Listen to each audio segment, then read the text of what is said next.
at this point, Caitlin Clark is getting hurt damn near every week, and it's looking intentional. The Indiana Fever didn't just add a shooter this offseason. They didn't just sign a wing for spacing or a spark off the bench.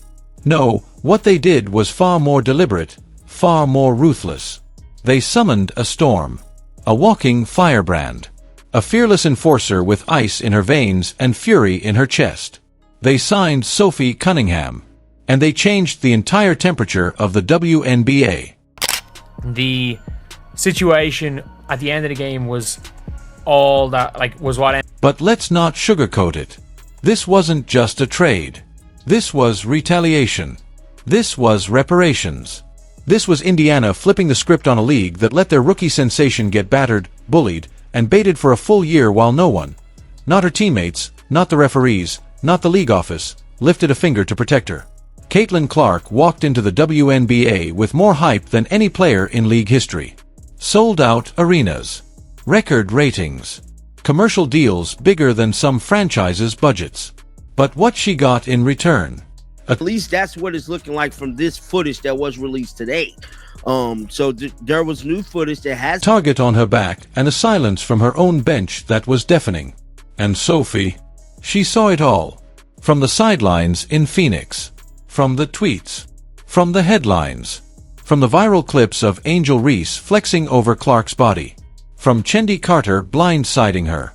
From Diana Taurasi mocking her. From DJ Carrington's sharp elbow and ice-cold stare. From Kelsey Plum's passive-aggressive, she's gotta earn it, shade.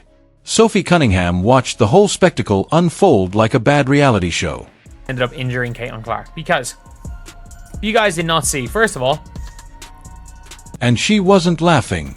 Because Sophie isn't here for the theatrics. She's here for the revenge arc. And this is how it starts. When Sophie Cunningham landed in Indiana, fans assumed it was about floor spacing, veteran leadership, and bringing some edge to a young team. What they didn't realize, what many still don't fully grasp, is that Sophie didn't come to Indiana to contribute. She came to conquer.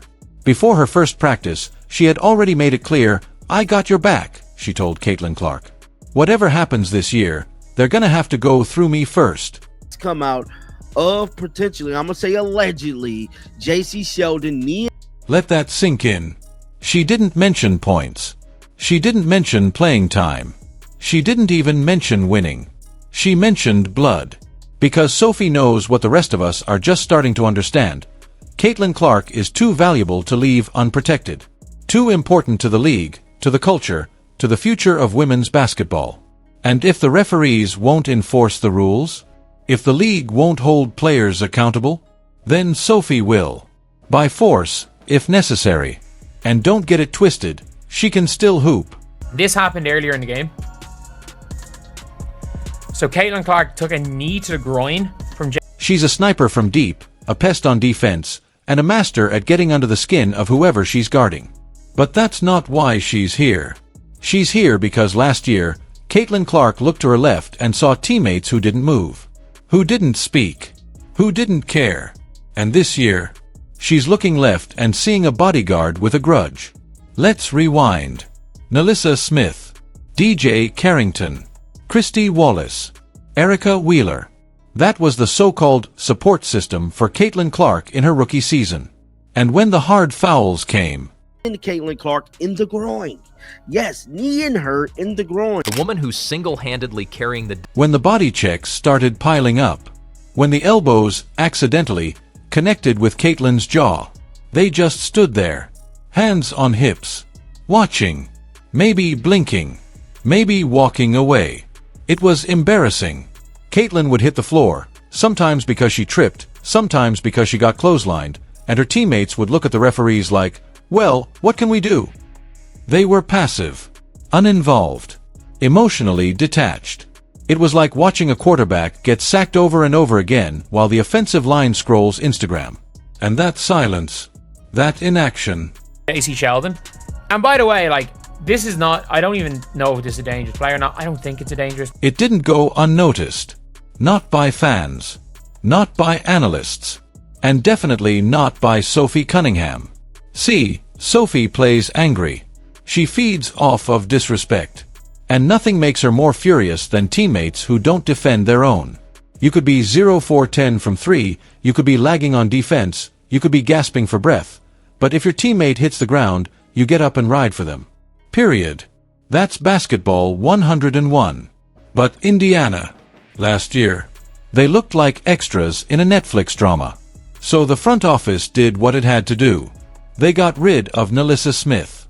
They let DJ Carrington walk. They cleared the runway for a new energy, a new culture, and they gave Sophie the green light. It's no coincidence that within days of Sophie arriving in Indiana, WNBA on her shoulders just got taken out by someone who clearly has unfinished business.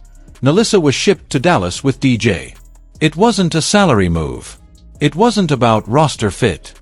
It was a cleansing, a purge. Out with the indifferent, in with the enforcer. Now, Caitlyn doesn't have to pretend anymore. She doesn't have to play politics in the postgame. She doesn't have to say, "They had my back," when we all saw they didn't. Because now, she has Sophie. And Sophie's got receipts. Remember that July 2024 game when Caitlyn got poked in the eye and Nalissa just stood there blinking like she forgot what team she was on? Yeah, Sophie does too. Remember when Chendi Carter hit Clark with a WWE clothesline and the Fever bench just clapped awkwardly while the refs reviewed it? Yeah, Sophie remembers that too. She's watched it all. The clips, the edits, the slow-mo replays, the smirks from rival benches. And now, she's circling names. She's marking dates. She's not just coming for the ball, she's coming for the bullies. And the league better be ready. Because the new-look Indiana Fever? They're not built to just entertain. They're built to retaliate. Sophie is already setting the tone in training camp. Reports are that she's the loudest voice in the room. Play. I don't think this is a dangerous play from Sheldon. That she's talking trash in scrimmages. That she's chest-bumping rookies and reminding everyone, this ain't last year. Aaliyah Boston is nodding. Kelsey Mitchell is laughing. Even Caitlyn, usually so cool, so composed, is starting to show a little swagger. She's cracking more smiles. She's talking more smack. She's walking with that bounce again. Because for the first time, she knows she's got backup. This season, every cheap foul, every hard screen, every off-ball tackle, it's all going to have a consequence. Sophie is watching. And she's not just going to clap from the bench. She's going to answer. And it's not just her. The Fever also brought in Katie Lou Samuelson, another gritty wing who doesn't mind mixing it up. They re-signed Erica Wheeler, but her role is clearly diminished. This is Caitlyn's team now. And Sophie is her hammer. There's a new code in the Fever locker room, protect the queen. That doesn't mean throw punches. That doesn't mean fight dirty. But it's a foul. It is clearly a foul. Obviously, this is called as a no call. But it does mean make them think twice. You hard foul, Caitlyn. Expect a screen from Sophie that leaves you wondering if your ribs are still attached. You taunt her after a play. Sophie's already at mid-court, jawing, daring you to keep that same energy. You try to ice her out of the All-Star game again? You better check your shoulder the next time you run off a pick. Because this time, the Fever are not turning the other cheek. They're turning up. Caitlin Clark may be the face of the league, but Sophie Cunningham is its new bouncer. She's checking everyone at the door. And if you don't come correct, you're getting bounced, fast.